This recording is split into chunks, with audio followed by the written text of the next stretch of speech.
कभी कभी जिंदगी हमें ऐसे सवालों के सामने खड़ा कर देती है जिनके जवाब बहुत देर से समझ आते हैं। कभी आपने सोचा है क्यों दुनिया में कुछ लोग बिना ज्यादा पढ़ाई के करोड़ों कमा लेते हैं और कुछ लोग जिंदगी भर नौकरी करके भी बस गुजारा ही कर पाते हैं? क्यों कोई आदमी महंगी गाड़ी में घूमता है और कोई बस किराए तक सोचकर चलता है? क्यों कुछ लोग पैसों पर कंट्रोल रखते हैं और कुछ की पूरी जिंदगी पैसों के कंट्रोल में गुजर जाती है? आज का वीडियो उसी सवाल का जवाब है। ये सिर्फ एक किताब का सारांश नहीं, ये आपकी सोच, आपके डिसीजंस, आपकी पूरी फाइनेंशियल लाइफ को बदलने वाला एक आईना है। आज हम बात करने वाले हैं दुनिया की सबसे मशहूर किताबों में से एक, रिच डैड पुअर डैड। एक ऐसी किताब जिसने करोड़ों लोगों को सिखाया कि असली अमीरी सैलरी में नहीं, सोच में होती है। और आज जो आप सुनने वाले हैं वो शायद आपकी जिंदगी का टर्निंग पॉइंट बन सकता है। तो चलिए कहानी शुरू करते हैं। रॉबर्ट कियोसाकी की जिंदगी में दो पिता जैसे लोग थे। एक, उनके असली पिता जिन्हें वो प्यार से पुअर डैड कहते थे, highly educated, degree holder, government job में, बहुत सम्मानित, लेकिन पैसों के मामले में हमेशा संघर्ष करते हुए। और दूसरे, उनके दोस्त माई के पिता जिन्हें वो रिच डैड कहते थे। ज्यादा पढ़े लिखे नहीं थे, स्कूल भी पूरा नहीं हुआ था, लेकिन उनकी फाइनेंशियल अंडरस्टैंडिंग कमाल की थी। सैम सिटी, सैम एनवायरनमेंट, लेकिन दोनों की सोच जमीन आसमान अलग। पुअर डैड कहते थे, पढ़ाई करो, अच्छी नौकरी लो, पक्की तनख्वाह लो, जिंदगी सेट है। रिच डैड कहते थे, पैसा कमाना इजी है, लेकिन पैसा संभालना कला है। फाइनेंशियल एजुकेशन लो, तभी जिंदगी सेट होगी। रॉबर्ट दोनों को सुनते थे और दोनों की सोच ने उन्हें एक ऐसा इंसान बनाया जिसने बाद में पूरे विश्व को फाइनेंशियल फ्रीडम सिखाई। एक दिन रॉबर्ट और माइक पैसे कमाने का तरीका सीखने रिच डैड के पास पहुंचे। रिच डैड ने उन्हें अपनी छोटी सी दुकान में काम पर लगा दिया, सिर्फ 10 सेंट पर आवर। सोचिए, 9 साल का बच्चा और इतनी कम सैलरी। कुछ हफ्तों बाद रॉबर्ट गुस्से में बोले, मैं इतनी कम सैलरी पर काम नहीं करूंगा। रिच डैड मुस्कुराए और बोले, बहुत अच्छा, यही मैं चाहता था। फिर उन्होंने सबसे बड़ा लाइफ चेंजिंग लेसन दिया, जैसे ही तुम सैलरी के पीछे भागते हो, तुम पैसों के गुलाम बन जाते हो।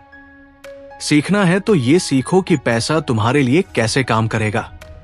और यही लेसन पूरी किताब की जड़ है। सैलरी हमें कंफर्ट देती है, पर फ्रीडम नहीं। कंफर्ट जोन हमें सुरक्षित लगता है, लेकिन वो हमारी ग्रोथ रोक देता है। फिर आया सबसे बड़ा सीक्रेट, एसेट्स और लायबिलिटीज। रिच डैड ने पूछा, बेटा एसेट क्या होता है? रॉबर्ट बोला, जो वैल्यूएबल हो। रिच डैड बोले, गलत। एसेट वही है जो पैसे आपकी जेब में डाले, और लायबिलिटी वो जो आपकी जेब से पैसे निकाले। बस ये एक लाइन याद रखोगे तो जिंदगी बदल जाएगी। मिडिल क्लास क्या करती है? लोन्स लेती है, ईएमआई देती है, कार खरीदती है, बड़ा घर खरीदती है और सोचती है ये सब एसेट्स है। लेकिन हर महीना सैलरी आती है और चली जाती है। जीरो बचत, zero investment, zero assets. Rich dad ने कहा, मिडिल क्लास लायबिलिटीज खरीदती है और उन्हें एसेट समझ लेती है। रिच लोग केवल एसेट्स बनाते हैं। एसेट्स जैसे रेंट देने वाली प्रॉपर्टी, डिविडेंड देने वाले स्टॉक्स, साइड बिजनेस, रॉयल्टीज और वो चीजें जो हर महीने आपके पॉकेट में पैसा डाले। फिर आता है mind blowing lesson, mind your own business. इसका मतलब ये नहीं कि दूसरों के मामलों में ना बोलो। इसका मतलब है अपनी जिंदगी को किसी जॉब पर डिपेंडेंट मत बनाओ। जॉब करो, लेकिन अपने बिजनेस को ग्रो करो। जॉब करो, लेकिन साथ में एसेट्स बनाओ। जॉब करो, पर अपनी फाइनेंशियल फ्रीडम के लिए भी काम करो। इसी के बाद आता है टैक्सेस का चैप्टर।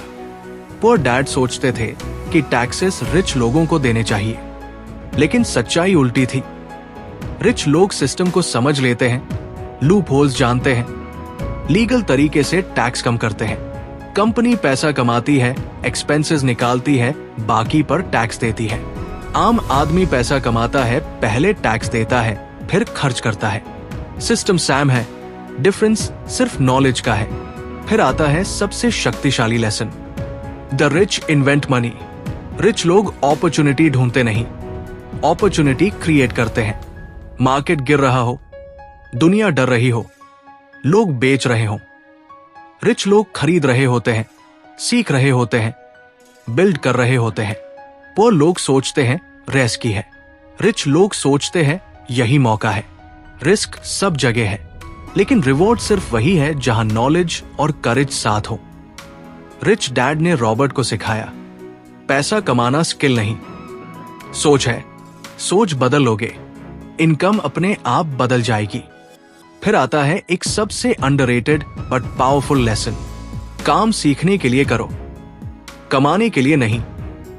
पुअर डैड कहते थे एक ही स्किल में मास्टर बनो, रिच डैड कहते थे कई स्किल्स सीखो, communication, sales, marketing, investing, leadership.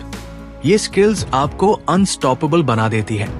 और फिर आता है लाइफ का सबसे बड़ा सच, हमारी सक्सेस को रोकने वाली चीज कमी नहीं, बल्कि हमारे अंदर के ऑब्स्टिकल्स होते हैं। दूसरों की राय, पैसा खोने का डर, नेगेटिव सोच, आलस और ईगो।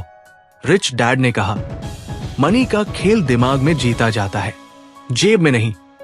फिर रॉबर्ट बताते हैं शुरुआत कैसे करें, दिल्ली या मुंबई की तरह नहीं, बहुत सिंपल स्टेप से। लक्ष्य तय करें, खर्च ट्रैक करें, हर महीने एक एसेट खरीदें, छोटा ही सही। फाइनेंशियल हैबिट्स बदलें, हर दिन 15 मिनट फाइनेंशियल सीखें। और सबसे बड़ा, डर कर रुकिए मत, सीख कर बढ़िए। किताब के आखिर में रॉबर्ट एक ऐसा ट्रूथ बताते हैं जिसे सुनकर कई लोग शॉक हो जाते हैं। पुअर लोग पैसे के लिए काम करते हैं, मिडिल क्लास लोग पैसे दिखाकर लायबिलिटीज खरीदते हैं, रिच लोग पैसे को अपने लिए काम करना सिखाते हैं। असली अमीरी सैलरी में नहीं, माइंडसेट में होती है। फाइनेंशियल फ्रीडम किसी का जन्मसिद्ध अधिकार नहीं, ये एक सीख, एक स्किल, एक आदत है। और जो सीख लेता है वही आगे निकलता है। और दोस्तों, अगर आप आज इस वीडियो से सिर्फ एक चीज लेकर जाओ तो वो ये हो, पैसा कमाना जरूरी है, पर उससे भी ज्यादा जरूरी है ये जानना कि पैसा टिकता कैसे है और बढ़ता कैसे है। आपकी फाइनेंशियल लाइफ आपके डिसीजंस से शुरू होती है, और आज लिया गया एक छोटा कदम कल आपकी पूरी जिंदगी बदल सकता है। मिलते हैं अगले वीडियो में, तब तक सीखते रहें, बढ़ते रहें, और याद रखिए फाइनेंशियल फ्रीडम कोई सपना नहीं, ये रोज लिए गए सही डिसीजंस का परिणाम है।